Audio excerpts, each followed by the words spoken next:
Барлықтарыңызға сәлем. Бүгін Pinduoduo сайтын қалай жүктеу керектігін үйренетін боламыз. Ең алдымен Google-ға кіріп, осы жерге Pinduoduo официальный сайт деп жазамыз. Енді мына ең бірінші тұрған сайтқа кіреміз. Жоғары жақта тұрған ақ батырманы басамыз. Және астында тұрған сары батырманы басып жүктейтін боламыз. Осылай шығатын болады, біз бірақ все равно скачать дегенді басатын боламыз. Енді осы жерде настройки дегенге кіреміз. Осы жерден разрешить деп басамыз.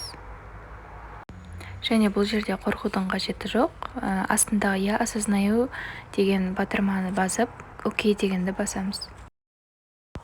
Енді осы жерде установить дегенді басамыз. Біз телефонымызға Pinduoduo сайтын жүктеп алдық. Енді оған регистрация жасайтын боламыз. Сіздер кірген кезде бірден осы бетке апарады.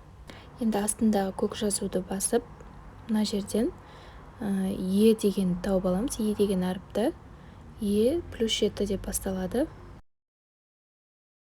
Мына жерге өзіңіздің номеріңізді жазатын боласыз.